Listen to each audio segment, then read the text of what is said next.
रेखा, अमिताभ बच्चन और जया बच्चन जब भी फिल्म स्टार्स के अफेयर या उनकी प्रेम कहानी की बात होती है तो इन तीनों हस्तियों का नाम जरूर सामने आता है। इन तीनों के रिश्ते, अफेयर और आपसी तल्खी ने खूब सुर्खियां बटोरी हैं। रेखा और अमिताभ बच्चन के प्यार के किस्से तो अब तक फिल्मी गलियारों में गूंजते थे।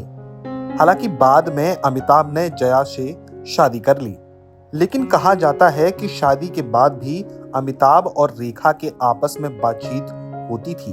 फिल्म के बहाने दोनों सेट पर काफी वक्त साथ में बिताते थे। एक बार कुछ ऐसा हुआ था कि जया बच्चन ने रेखा को थप्पड़ मार दिया था। तब अमिताभ भी देखते रह गए थे। हम आपको इसी की कहानी बताने जा रहे हैं। यह घटना है साल 1980 में आई फिल्म राम बलराम के सेट पर घटी थी। उससे कुछ साल पहले यानी कि 1973 में जया और अमिताभ की शादी हो चुकी थी। जया इस बात की काफी कोशिश करती थी कि अमिताभ और रेखा एक दूसरे से दूर रहें, लेकिन फिल्म निर्माता निर्देशक की कोशिश होती थी कि इस जोड़ी को फिल्म में कास्ट करें।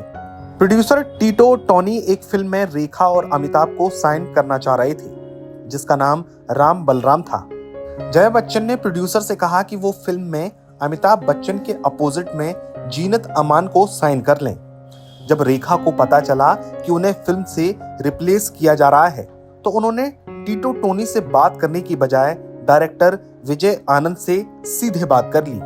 रेखा ने विजय आनंद को इस बात के लिए मना लिया कि राम बलराम के लिए वह अमिताभ की हीरोइन रहेंगी। उस समय रेखा बॉलीवुड की टॉप हीरोइनों में शुमार थी। विजय आनंद भला कैसे रेखा की बात टालते। रिपोर्ट्स के मुताबिक फिर रेखा ने प्रोड्यूसर टीटो टोनी को मनाने के लिए एक ऐसा ऑफर दिया कि वो मना ही नहीं कर पाए और वो इस फिल्म में फ्री में काम करने के लिए तैयार हो गईं।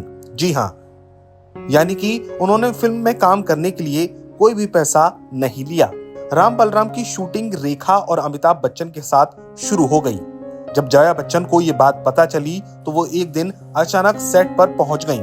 बताया जाता है कि रेखा और अमिताभ को एक दूसरे से बात करते देख जया गुस्से से भन्ना गईं और रेखा को सबके सामने थप्पड़ मार दिया। सेट पर मौजूद सभी लोग शॉक्ड थे। अमिताभ बच्चन के भी होश उड़ गए थे और वो गुस्से में वहां से निकल गए। हालांकि बाद में सब ठीक हो गया।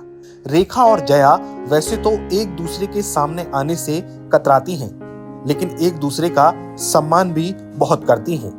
रेखा जया को प्यार से दीदी भाई कहकर बुलाती है। वहीं जया भी अमिताभ बच्चन के साथ खुशहाल जिंदगी जी रही हैं।